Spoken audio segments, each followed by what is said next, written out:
Well, hey, welcome to a new episode of Off the Fence. In a minute, we'll have you introduce yourself and do all that type of stuff, and we're going to have fun. We're going to talk about being where you're at in your community and how to make your community and all that. But first, we got to do something important. We got to eat food. Right? So I was hoping I would get to do this. so Little Debbie. I always want to say Little Debbie Cakes, but I know they make all these other. Oh yeah, it's things. a diverse company. I know. So Little Debbie makes snacks that many of us have grown up on and still are eating or whatever. But they now make an ice cream that supposedly tastes like the snacks that we've been eating for decades now. So here's what I would like for you to do. It's very simple. Take a bite of the ice cream, as little or as much as you'd like, and then say if you think it tastes like, in this case, the Nutty Bars. That's what they're called, right? Nutty Yes, Bars? they're my favorite. Okay. So Out of so go all ahead. of the Little Debbie cakes. Yeah, and I have to be fully honest. I've been practicing how to chew as quiet as Oh, I possibly can man.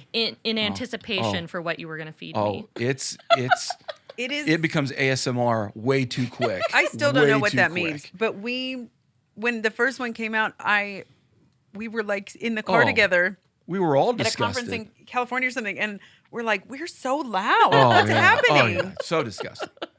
It was terrible. Sorry to everyone. We love you. we have seen the error of our ways, and we have learned that don't eat in a microphone, even if you think you aren't being heard. You most certainly are. Yeah. Do you guys have any initial, as you eat it? Now, this is supposed to taste like the Nutty Bar. Now, so does it or doesn't it? But maybe even a sub question is it good or bad? Like, would you order the ice cream again? But does it taste like what they advertise it tastes like? I like the ice cream. I get hints of it, but I don't know that I wouldn't be able to guess that it was, if I didn't know what it was for, I don't know that I would guess. But I thought it was good. I think I would agree. It has a very strong peanut butter flavor, which is good. I love peanut butter. But I feel like it could easily be a Reese's ice Yes. cream Yeah. or, something like Yep. that. Yes. And maybe it's because we're not getting that crunch, You know what? the wafer Yes. crunch. I wonder if they could put maybe some pieces of that in So there. the bite I took had pieces in it. Oh, did it? So here's my. It tastes like it because it feels like they just got some vanilla ice cream. It's like a blizzard. That's yeah, what, why not do that though? I would do That's that. what it Why tastes like reinvent to me. a Is wheel? like that's a blizzard, and I ordered Nutty Bar Blizzard. Is what it actually tastes like to me. It's delicious. yeah, Oh, yeah. I liked it. So okay, And I'm picky about ice cream, I feel like. I don't so know there's why. two questions here. Yes or no? Does it taste like Nutty Bar? 50%. Sort of. But it could also, I feel like, be branded in different ways. Okay. Too. Yeah. Okay. Peanut butter chocolate ice cream. Okay. what it Second tastes like. question: is it good ice cream or bad? Like I don't know what you guys love for ice cream. I don't know if you have a particular favorite flavor, but I really like this. My girls love Reese's. Oh, so Okay. it makes me want to go find this because I think they Okay. would absolutely love it. all right, there you go. We're off the fence. It's worth buying if you see it in the grocery store. Just if you're in the neighborhood of the ice cream aisle. Well, for sure. Everyone's going to order ice cream after they watch or listen to this, going, I just have to have it now. I have to. It's like when Derry we did the doesn't pizza like me as one. much as I like it. Oh, We had yeah. frozen pizza. No one wants to go eat frozen pizza until someone brings up frozen pizza. You're like, why do I want And frozen says pizza? it's good. Okay. All right. We're off the fence. It's good ice cream. Thank you for tasting food with us. You're welcome. And before we get going, I mean, people are listening or watching, and they may not know you like we know you. So, if you had to give a short bio of, here's where I'm from. Do you have a family? What do you do for a living? Favorite hobbies? I don't know. However you would describe things for someone who's like, I don't know who this is. Who is this? I'll give you. You go ahead and just say whatever you want to say. Okay. Which I think sometimes is one of the hardest questions It to be is. asked. Where do I start? Unlimited time. Just Right. go. How do I not babble about myself for hours? So I was born and raised here in Rapid City. I actually was born I was actually raised going to Fountain Springs. Oh, yeah? And so, it's Yeah. been something that's, I feel like I've been able to watch it evolve through the years and just kind of be a part of it. And it's so fun to now be able to bring my family and kind of go through that transition now. But I went to Stevens High School and then I graduated and went to Brookings. I'm a jackrabbit, SDSU. Okay. I graduated with a business economics degree. Then I ended up moving back here because I wasn't sure what I wanted to do with my life. And that's actually when I won Miss South Dakota, which was a really cool experience. Wow. Yes.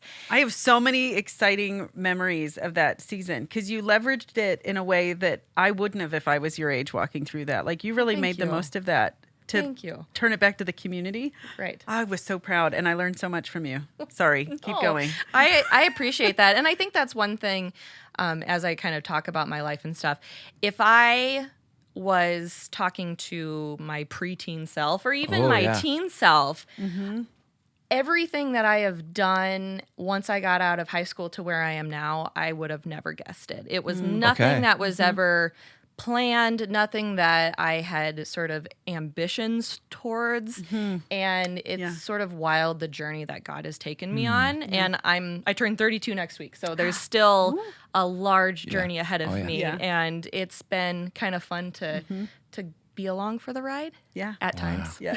Other times, not so much. And I think it's important to say, at least it's important to me, so I'm going to say it. The Miss South Dakota that you won, because not everyone is like well versed on.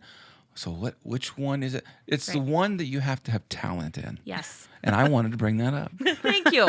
I appreciate that because that is a big portion, and there's a lot of points that go towards that. Yes. And so my talent was piano. I've played piano ever since I was little. Yep. And so I played piano, and then you have to choose a platform, and that's something that for the year you'll advocate for. Okay. And so my platform was supporting the community, pushing volunteers, really helping network. And honestly, for me, the platform was challenging, I guess. And part of it is because I was still so young that I didn't have something that I had really kind of grabbed onto. And for me, up until that point, I had lived a really good life. I had a nice upbringing. It was safe. I didn't really have anything terribly bad that happened to me. I had my struggles. I was kind of a wallflower, super shy. Okay.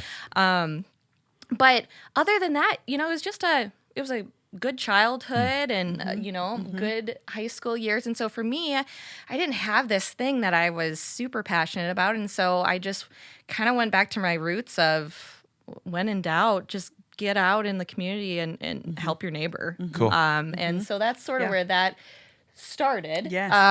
It wasn't as profound as I probably had hoped, but and so I went on for that year, and I competed at Miss America, which was a whole experience I can't in imagine. itself.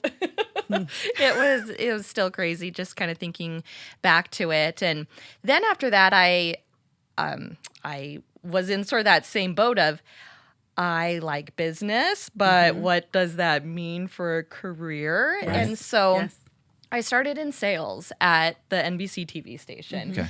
I don't know why I challenged myself in that way because sales is really hard. Okay. But I just had this feeling that if I built a foundation on sales, then it would buy me some time to figure out Okay, what that's I fair. wanted to do. Well, if you That's can fair. do that, you might be able to just do anything. Honestly, because that does sound because really hard. Yes, it is really hard, and I'm an achiever mindset, so that's Okay.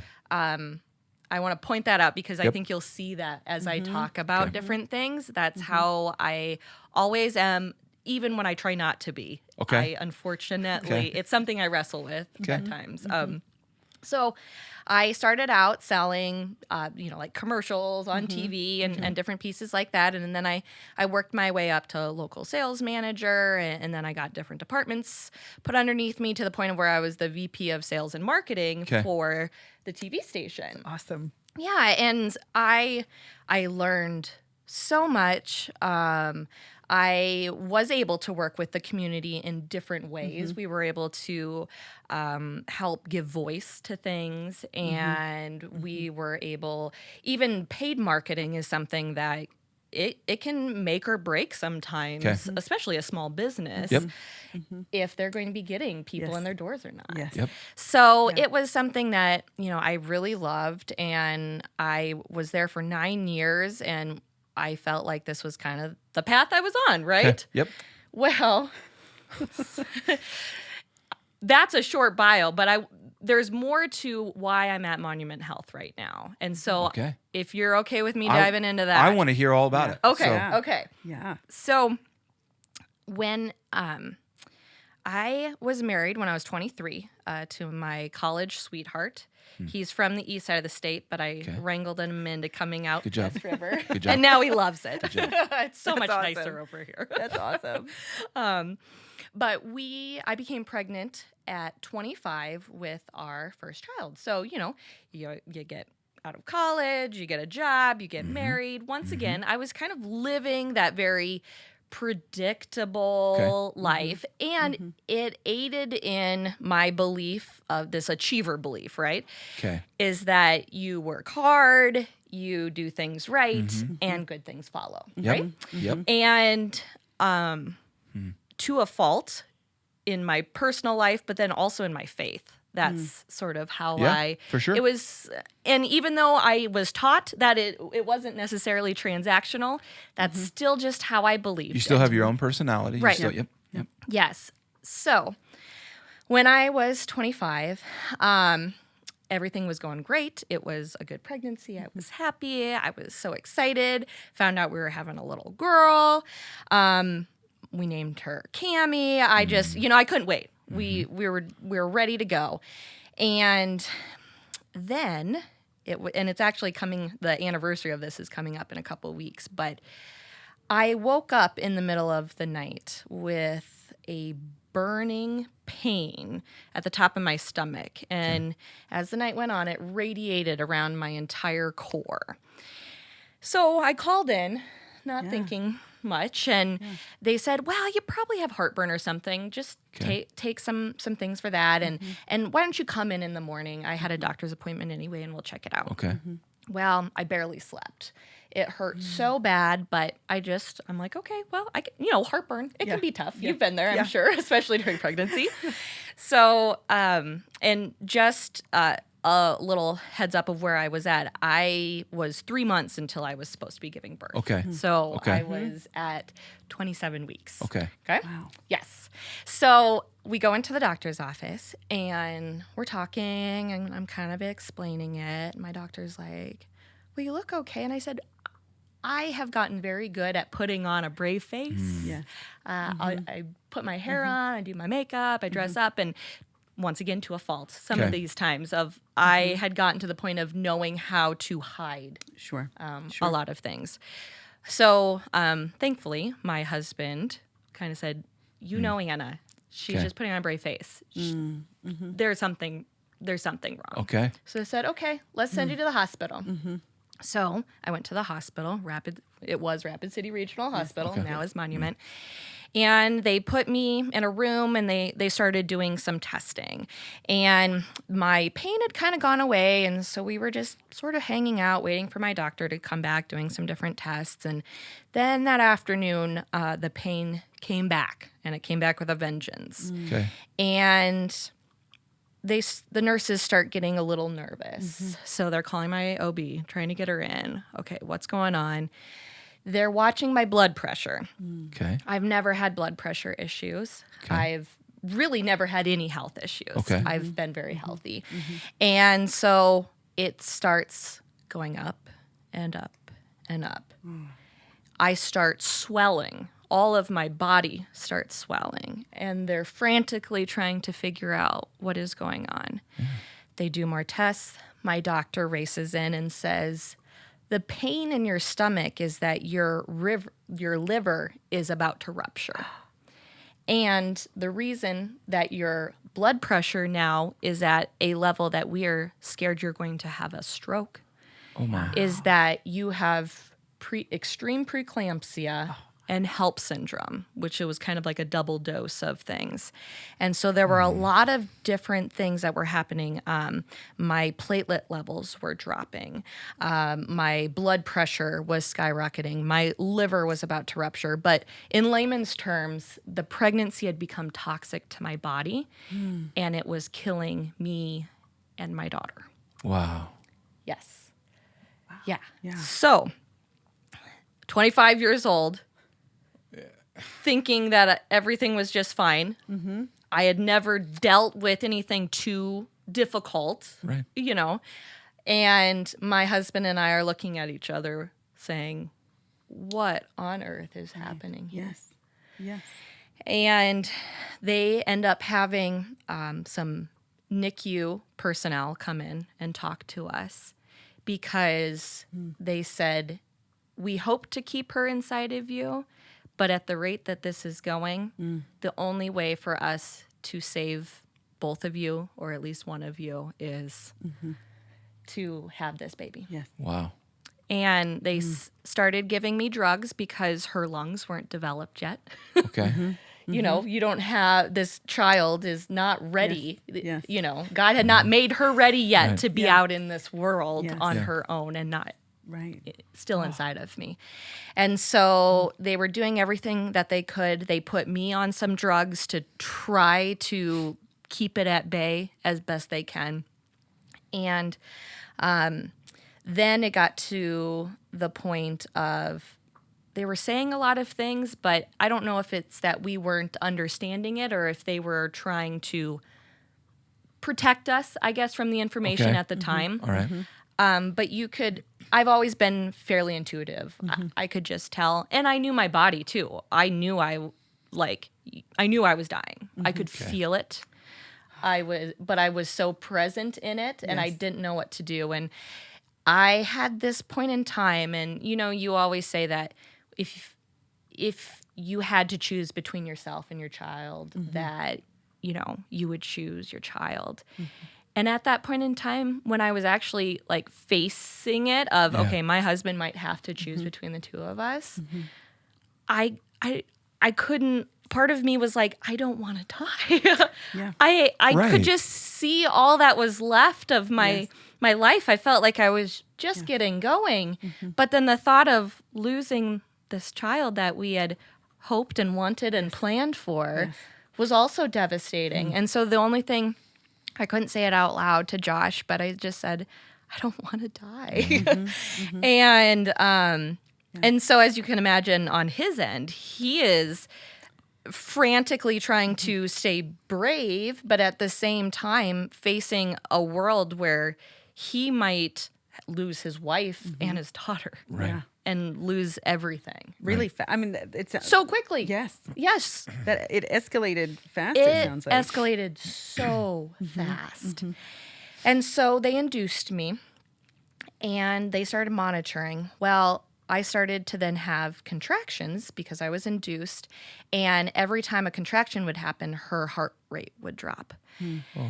And I'm not sure how all of that works, but just the pressure of everything that was happening to my organs and inside my body, it was crushing her and causing so many issues. And so that evening, I think it was like 1 or 2 in the morning, they rushed me to the emergency room. Wow.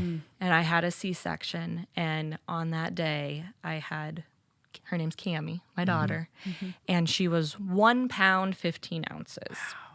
So, like, if you look at a hand, the top of her head would be at the top of your middle finger, and then her little butt would be just on the bottom where your wrist is. Wow. Like, that's how small this baby. It doesn't even look like a baby. Wow. It really doesn't. Wow. So then the next couple days, I was present.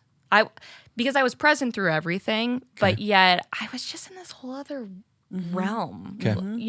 And I hope to someday be able to find words to explain kind of Okay. where I was Yes. at. Yes. But it was just this dark, hollow place that I felt as if I was, those two-sided mirrors or windows. I felt like I was just watching everything happening and as if I wasn't there. It was Okay. sort of that out-of-body experience of just not having any concept of like how is this happening? Is this real? Is this a movie? I just don't understand. And it was hard too because friends and family wanted to come support and come out and see us.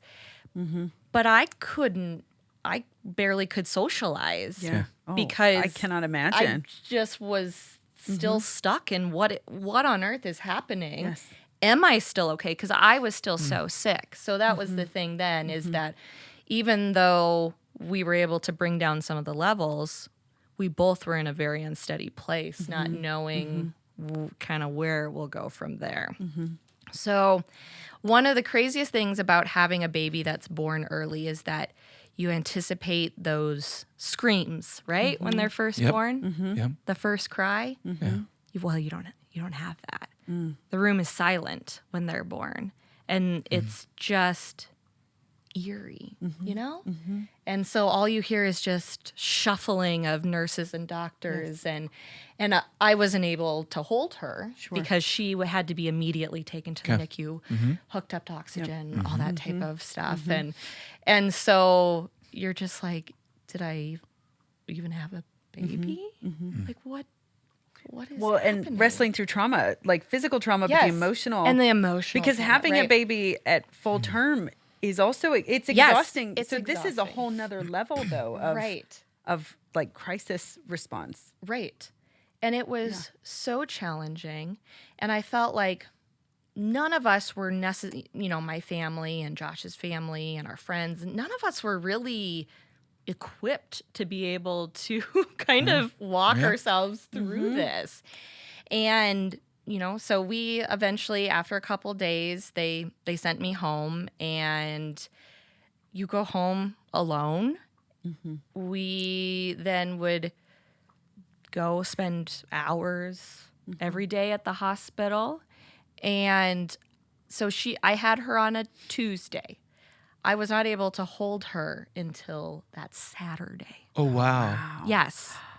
We literally could just look at her as if she was a creature in the zoo Okay. and watch her, and you just stare down and barely looking like a human because she has wires taped everywhere and IVs in her head and all of these different things. And every day is touch and go because they're just any germ that could get her could potentially make her very sick or kill her just because she's so vulnerable, right?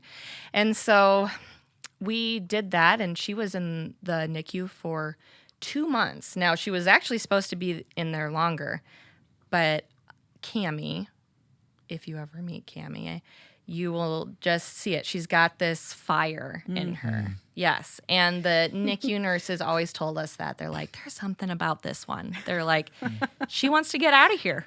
Yeah. She's just improving. She's going on the path that she needs to. All of the things that were against her, I just know God had he had his hand on her the entire time that she was there. And, we would see these other babies in similar situations, and some even born later than her, that were getting blood transfusions or heart surgery. They were nervous that she would have cerebral palsy. And so there were babies in there with that. And all of thing after thing after thing. And you just wait. And yet nothing happened to her. She's a true depiction of how wonderful modern medicine is compared with the miracles that God gives to us.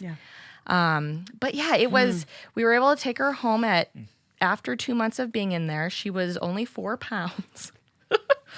So my first experience as a mother taking a 4-pound baby home, it was hard to sleep because you were nervous of her. Yes. Is she breathing? Is she breathing too much? What's happening? Is she eating too much? And And so it was this long journey, and I can go on and on about the stories, but it was this long journey of just having to figure out what it is to be a NICU parent and to learn all of these things, and to also be able to exist, I guess. For example, I wanted to save up my maternity leave for when she got out of the hospital. Okay. So after 2 weeks, I was approved to be able to go back, even though I had a C-section. I had to take it easy, but I went back to work after 2 weeks. Yes. Wow. Because I didn't know what else to do. Okay. So I would go see her in the morning.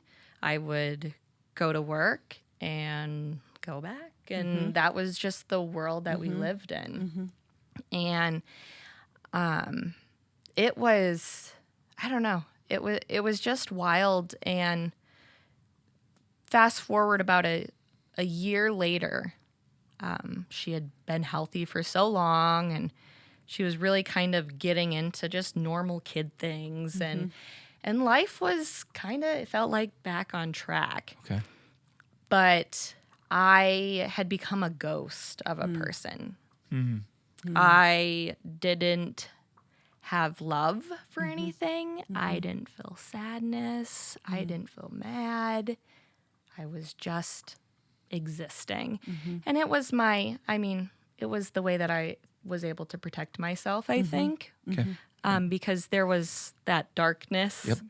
It lasted quite a long time, and it was very scary. But I think it got to the point where I don't know, my self-preservation of just trying to figure out how can I still be a mother, a wife, a human being, a worker, all those things. Yep. Like, life is still going on, so I'll figure it out. But when you get to that stage, it's just so sad, right? I mean, not to be able to share anything with anyone. And I decided it was just time that I needed to maybe go talk to someone. And so Josh and I, we went and we found a psychologist, and she diagnosed me with PTSD. Okay. Yes, which I now have such a greater appreciation and understanding of PTSD, but at first I was like, well, that's just what soldiers have, right? Ah, okay. Yep. I think that sometimes there's that thought process of, it's We kind of earmark it for right. that. Yeah. It's just for this area. And so, and now as I study it more and more, it's actually a very common thing when there's these types of tragic situations when it comes to childbirth. So I went to counseling for, I think it was about 2 years, and it was a lot. We had to really dive through a lot of things, and I don't know, just kind of work through them and open up those wounds and dive back in there. But also being able to kind of hopefully pull yourself out so you don't get stuck there. It was a journey that I don't know if I would have made it without having some type of faith as my foundation. Now, my faith was completely turned upside down when all this happened. It's fair. Right? Yeah. So then I'm thinking, okay, I thought I did everything right. Yeah. So why is he letting it happen? Why is this happening to me? Why am I here? What did I do wrong? And my husband faced that same thing. And his went to anger. Okay. Mine was just more confusion, and I just became lost. And but we both, and I'm so thankful that we did, is we took time and we worked through it. And I guess the personal relationship that each of us has with God it just makes me, I don't know, just gives me shivers sometimes because it's so profound. The connection that we've been able to make, and then the connection as in a marriage too. Yeah. I don't know how we made it through still together, but we are so stronger than we could ever imagine. And I don't know how I could have done it without him by my side. And it's just been so neat to kind of go through that. So then, a year after we had Cammie, our house was hit by a tornado. I remember that. Do you remember that? In Hermosa, right? Yes, yeah, in I remember Hermosa. that. It was during Love Week, actually. That's why I Literally, remember it. that's like one of life's examples going, how's your day? Well, it's fine. It's not like my house has been hit by a tornado today. Oh, Right. wait. Yes. It's It is, yes. And so I was driving back from work in it. So I was in it. I didn't know what was going on. We pull up to the house, or myself, I pull up to the house, and half of our house is gone. wow. And I know that Cammie and Josh are inside of it. And so I don't even know what's going on. And he's having a similar experience where he knows I'm driving through this, Right. Yes. hoping he called 911. Hey, my wife's out here, blah, blah, blah. Well, he said he was watching out the window for me. And this tornado came on so fast. I mean, we're in Western South Dakota. These don't happen very often. I remember that day It was because a your mom was weird home with the day. kids. I remember everything about that because it came fast. Yes, it came Yeah. fast. It was a bad storm, but then Yeah. it just emerged into this tornado. And so he was watching, and then he got the tornado alarm on his phone, and he ran to go grab Cammie out of her. She was taking a nap, to go grab her. And he said, it truly is like what some people say of like a train roaring through a forest. Yep. And he said he looked up and the ceiling was being literally lifted. I just can't even imagine. Lifted off of our house. And so he runs down our stairs and he's going to go underneath our stairs where would be our sort of tornado shelter. Right. And we had these large walkout doors in our basement. And as he was about to turn the corner, these giant doors are sucked off of their hinges and they hit just a mere foot or two from him as he was carrying this tiny little baby. Wow. It's just wild. Yeah. And so then he goes the other way. And we weren't able to live there for a while. They had to rebuild a lot of things. But yet, once again, we came out of it physically, at least, Okay. unscathed. Right.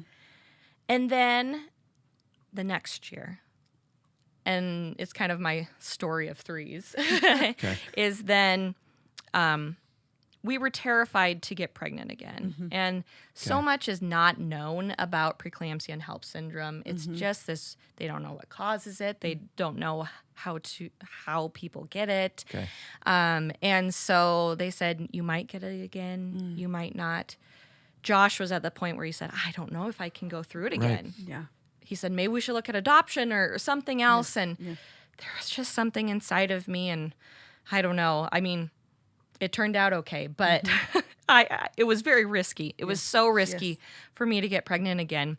But with the help of my OB, and she was wonderful along this journey with us, but I got pregnant again and I had a miscarriage.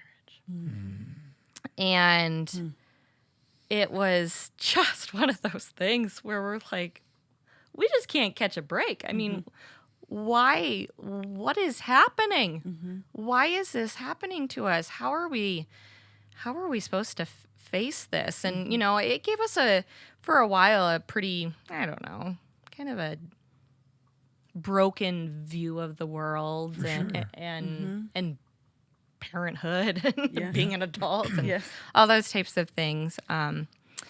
But we decided to try again after we had the miscarriage, and I became pregnant, and I went into labor at 25 weeks with Savvy. But luckily they were able to get me on some meds because we knew of my previous history. They were able to get me on some meds.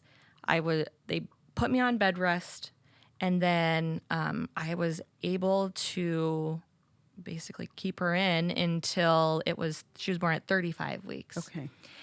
And the biggest thing that I prayed for with this pregnancy is that I could be present. You know, where like my heart could just be there I know what you're talking and about. have that moment. Yes. And I didn't have to have a C-section. I had the wonderful meds that I wasn't even feeling contractions anymore once I was in there. It was almost euphoric. And I had her. I had 3 pushes, and then they put her on my shoulder. That moment that I feel like was robbed Yes. from me, that I was never able to have that with Cammie. And then she technically was still considered premature, but she hit all of the stages, and so she didn't have to go to the NICU. Oh, wow.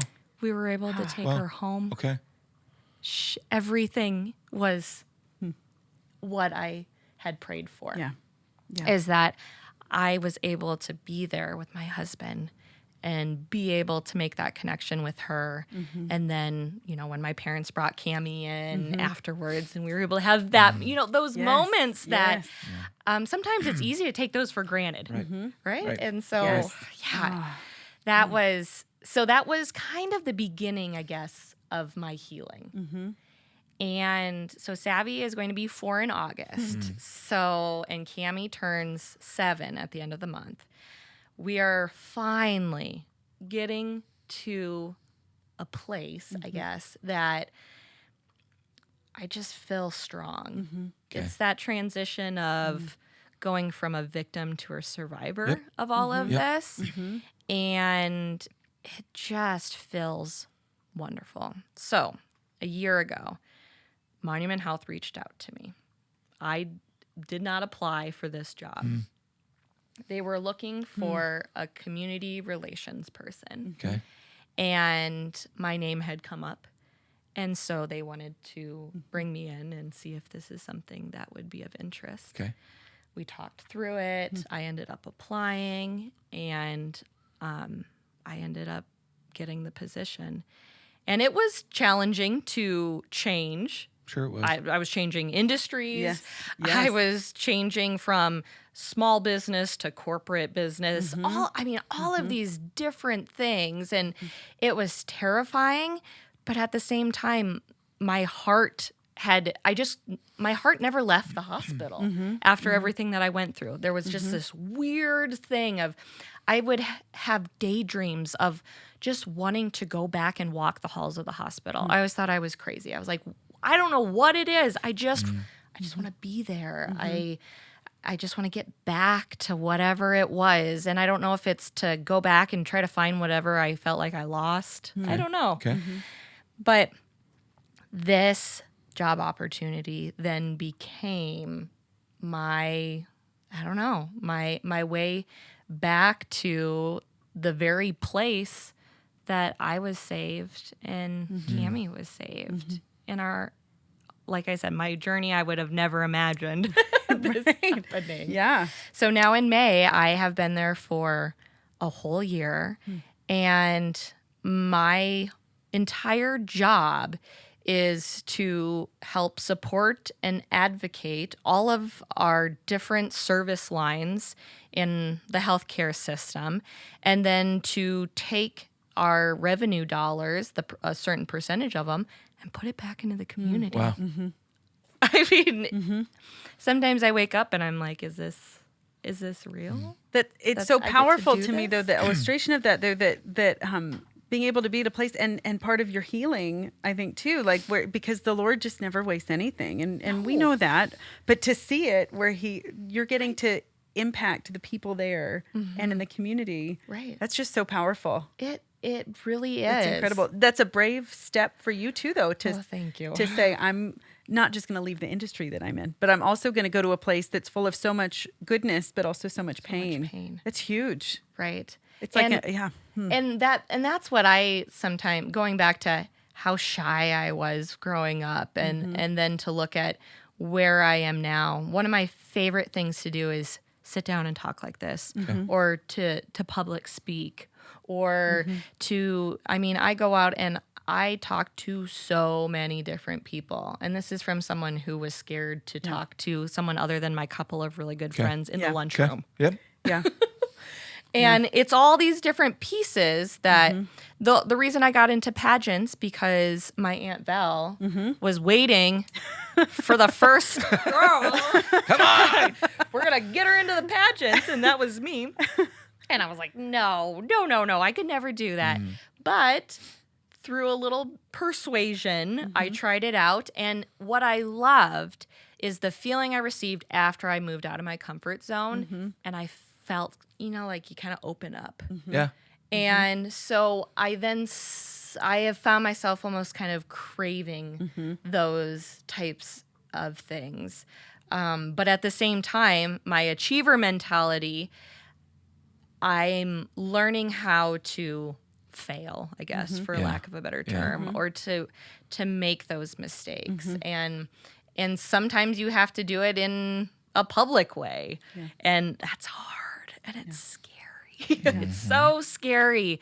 But I know it's something that God has challenged me. And I know He's taking me somewhere. I'm going to get my MBA in healthcare management starting in August. Awesome. Who would have even thought Who would that? have thought? I know. I had always incredible. planned on getting my MBA, but I was like, because I won Miss South Dakota, so I was kind of then out of the college thing. So I'm like, well, why don't I jump out in the world? And once I got on sort of the media and marketing side, I was like, well, I don't know. I'm good. Like, I don't think I need it. But now being in healthcare, and there's a program within Monument Health that partners with a university, and it showed up, and I'm like, okay. Why not? Why not? Yeah. And it will help me learn at such a deeper level the healthcare industry because I have 11 months of knowing it, and there's so much more to know. Sure.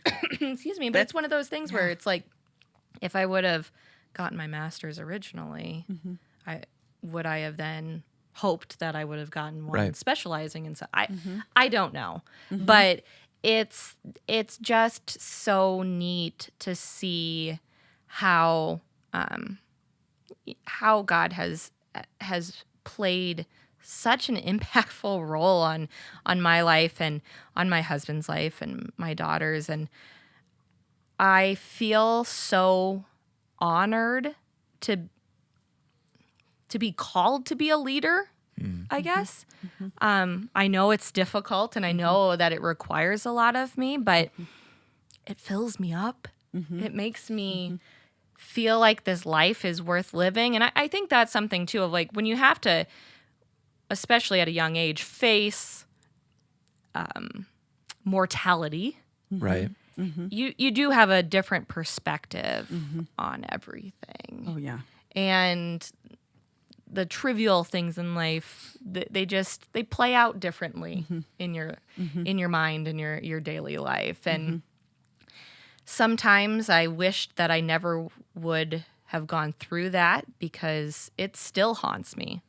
Honestly, April is so hard. April is a very, very hard month. And it kills me that I am so sad on a day that's supposed to be of celebration for my daughter. And so I'm just constantly torn around this time, because it was the worst day of my life, but one of the best days of my life all at once. And that's a lot for a human to take on emotionally. Yes. You're like holding these two. Yes. And so sometimes I'm like, why do I just want to be lifted of this heaviness. I just want to be, I don't know, almost going back to because once you go through something like that, you'll never be able to return to whatever that mindset was and the understanding and the naiveness that you have ahead of time. But overall, I'm so thankful, because one of my favorite things now is I can sit down with someone who's going through something difficult, and I can say, I may not understand what you're going through right now, but I understand trauma. I understand hardship. I understand depression and anxiety and all of that. And I'm here, and I see you, and I feel you. And I've been able to have so many connections like that. Yes. And it's hard to even explain explain that that's then now something that I have the capacity to offer. And it's just added so much meaning to my life. And I hope that I'm called to do even more. I know I will be. I just don't know in What what that looks direction. like. Yeah. But every day is difficult. Yeah. You know, and I hope that's one thing that I'm trying to be better at is not always putting on the brave face. You know, I'm a salesperson at heart too, right? I always know a way how to candy coat something and make it look prettier, but I'm trying to be better at being more vulnerable and really just showing people my heart, even though it's a little messy. I have to tell you, this morning I dropped Cammie off at school and my heel got stuck in my pants. As you can tell, I'm not wearing pants right now. I'm wearing a dress. And that's because I couldn't get my heel out. I literally fell flat on my face, scraped my elbows in this. And so I went to Target because I had ripped up my pants. And I was like, really? This is how today is. This is how it's going to be. But that's the messy side of me that I think I so desperately try to hide. Yeah. But then at the same time, the people that do know me really well, they still love me. And they love that. Like, that's part of who I am. And that could be such an open door too. Just like tragedy can be such an open door to connecting with somebody and learning with somebody. Right. I think letting some of that show, which is really hard though. It can be really hard. It is hard. And I'm getting better, but I've always tended to be a people pleaser. I like people to be happy. You know, I will deal with confrontation if need be and I can handle it. But I don't want to. I don't like it, you know. So it's those types of things. But I think it's just with anything, life has just taught me that there's so much more. And I find Josh and I find ourselves too, where sometimes we'll sit down with certain friends or different people we know, and we're like, man, that was such a surface level conversation, and we just couldn't get, you know, we crave, you know, so much more from our relationships now. And I'm also excited that we have this to now be able to use in our parenting. Now, yes, there's days that I'm like, oh, I was just a terrible mother and I beat myself up. But then other days, you know, I'm like, okay, I was able to use this to now, I don't know, to help comfort or to help guide. And I don't know, I still think parenting is probably one of the hardest things in the world. It is. But I'll tell you this, I've known you for a long time now, but I haven't known you well. I'll tell you first, I'm really proud of you. Thank you. You and I didn't know this, have very similar personalities. I'm an achiever as well, but also grew up as a wallflower, allowing those around me to just take the lead because it's fine. I just didn't. It wasn't until I was outside, and so what I've learned as an achiever, even though I don't like it, and is that one of the greatest gifts that God can give an achiever is a realization that they aren't in full control of life. And even though that's not a fun gift to receive, I would prefer to not receive that gift. I don't want it. Me too. I don't want to unwrap it. But what I can tell you, looking back on life, I would say it has been such a grounding, anchoring thing to learn because an achiever can actually go to, like you just said, a very surfacey, performance-oriented type of approach to life, and that's not a depth that is a full life. So I'm really proud of you because what an amazing thing that God brought you even back to an environment that some would have run from. Say, no, that's a place of I have experienced emotions in that place and around that atmosphere that I don't want to experience that. So no, the answer is no. I don't want this job. I don't want to be in fact, I want to leave Rapid City. I want to get out of this place because of, and you didn't. Right. And I'm not trying to build you up, but I'm really proud of you because I think it's a lesson we all need to be reminded of, that there are, everywhere we go, there is a chance and a likelihood that we'll walk into a tunnel of chaos of some sort. and how we continue to walk through it is quite defining, and allows us, I think, to influence those around us if we're willing to walk out of it. And so I'm really proud of you. I think the Lord has so many opportunities ahead of you that will allow for you to, we keep saying this over and over, but that our stories can help someone else's story. Right. And that vulnerability, authenticity, the willingness to say, hey, this is my stuff. Not even that you love reliving it over and over, but it's very profound and very mature of you. Thank you. Especially, thanks for sharing it here in this setting. Yeah. Thanks for creating the space for me to share it. Love it. I love it. And I just very grateful for you.